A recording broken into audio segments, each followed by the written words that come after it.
সংবিধানকে যদি আপনারা মানেন তাহলে এটাকে আপনারা আইন হিসাবে মানতে বাধ্য। আপনারা যদি সংবিধান সংশোধন করে এটা করতে যান, আপনি একই জিনিস আবার কিভাবে করবেন একই প্রক্রিয়ায়, এটা তো হতে পারে না।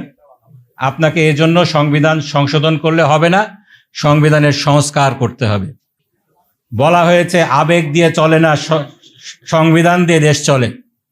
আমি বলেছিলাম জনগণের আবেগটা হলো সংবিধানের বাপ। এটা আমার কথা না, এটা এই সংবিধানের কথা। সংবিধানের ৭ম অনুচ্ছেদে কি লেখা হয়েছে? এখানে লেখা হয়েছে জনগণের অভিপ্রায়ের পরম অভিব্যক্তি রূপে এই সংবিধান প্রজাতন্ত্রের সর্বোচ্চ আইন। যদি জনগণের অভিপ্রায় এটার অভিব্যক্তি এই প্রজাতন্ত্রের সর্বোচ্চ আইন হয়ে থাকে, তাহলে জনগণের আবেগ অবশ্যই এই সংবিধানের বাপ। এই কথার স্বীকৃতি ত্রয়োদশ সংশোধনীর রায়ে বলা হয়েছে।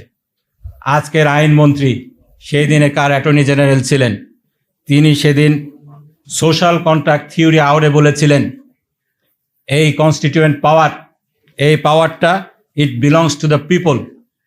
এবং এই সংবিধান রচিত হওয়ার পরেও এই পাওয়ারটা জনগণের কাছে থেকে যায়। জনগণ যখন চাবে, যখন এর প্রয়োজন হবে, এর প্রয়োগ করতে পারেন।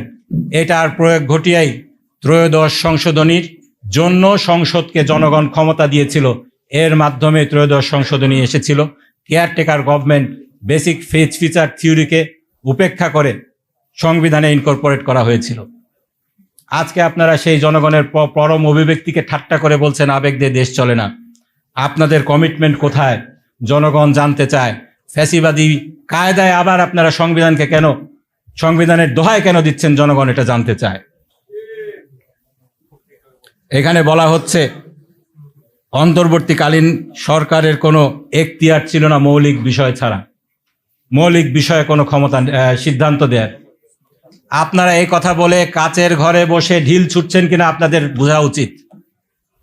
অন্তর্বর্তীকালীন সরকারের যদি কোনো এখতিয়ার না থেকে থাকে, তাহলে অন্তর্বর্তীকালীন সরকার গত সংসদ কোন সংবিধানের ভিত্তিতে ভেঙেছিলেন?